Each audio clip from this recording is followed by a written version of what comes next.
Good day all. No, I'm not Australian. I just thought it sounded cool. I looked online on YouTube to see if I could find any videos about this particular piece of equipment. That's the JVC SEA7070 graphic equaliser. I only found one very excellent video, but it's in Thai or some language that I completely don't understand. And there's nothing else on there at all that tells people much about it or anything about it, how to use it and what it can do.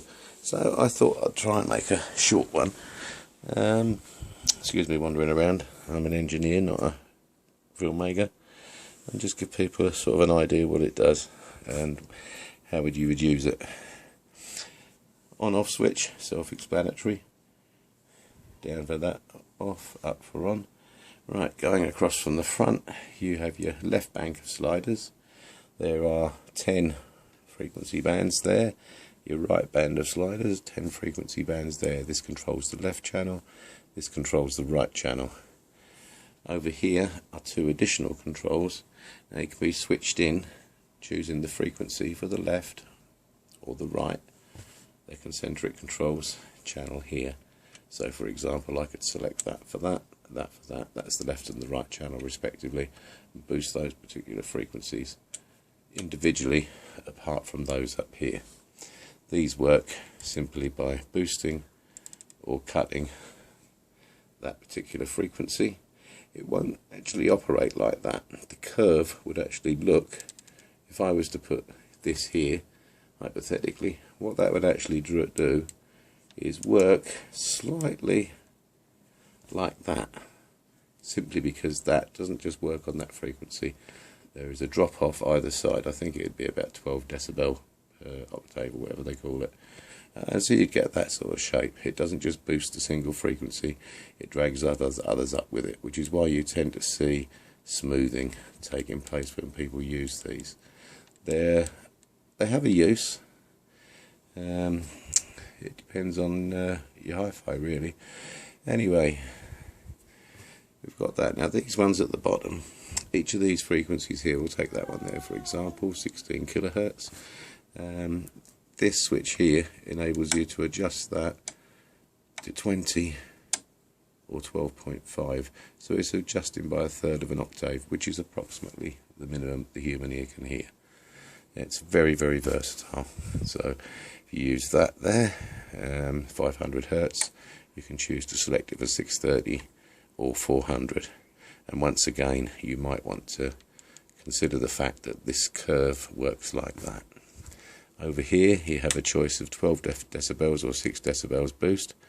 For example, that there on 6 decibel boost would be the same as there on 12 decibel boost. Using 6 decibel boost allows you to have a little finer control. Over here is the level control. Now, there are 2 outputs on the back, RCA outputs on the back, and you would only tend to use that when running between a preamplifier and your power amplifiers, or power amplifier, or an integrated amp within split preamps. If you're using that with a tape deck, as I am, and that it's got 2 inputs and outputs on this, two tape decks, which is nice. If you're using it in that mode, you would keep that to the minimum, and you would output the signal using the fixed output, in which case this doesn't become active. Down here is the SEA record switch. That would mean that whatever's coming in from either this deck or a turntable or a tuner, whatever you have here, that's how you will record it on your system. That sets it for normal use. You would switch through, it works, but it doesn't record using it. And that down there is defeat, which means it's off and out of the system, theoretically. This enables you to deck double from tape 2, the reel-to-reel, to the cassette, or from the cassette to the reel-to-reel, or you just set it there if you're not doing either. That allows you to listen to the source, that allows you to listen to tape 1, that allows you, tape 1, source, tape 2. And unfortunately the lettering's a little bit worn. The silk screening on these wasn't that brilliant. It's in absolutely lovely condition, this one. I was delighted when I got it. It's very, very useful. I've got TDL Studio 1 speakers in what is quite a small man cave. At low levels, I don't have to use this at all. The bass doesn't become overwhelming, but as you can appreciate with transmission lines in a small room, at higher volume levels, just dropping the bass back a bit is nice, and that is achievable by adopting something around about that profile using my system. I don't really have to mess around with the other controls here. That does the job nicely. It's just tailing off the bass frequencies, as you can see, but I only need to do that when the volume's loud. I have DC 3000s in the main room. The main room's quite a bit bigger, and the tannoys are magnificent speakers as far as their volume control dynamics, but they're also very bassy, so it's very useful for that. It basically enables me to use some very powerful sounding speakers in rooms that are really, on the face of it, too small for them. All in all, a very useful tool. It's been on my bucket list since I was a kid. I was delighted to find one in this condition. Should you buy one? It depends on what you need. Depends on your system. If you've got a similar problem to me, absolutely. But if you're going to buy one, buy a good one.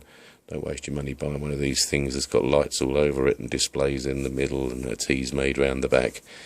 Get something like this, and if possible, get this.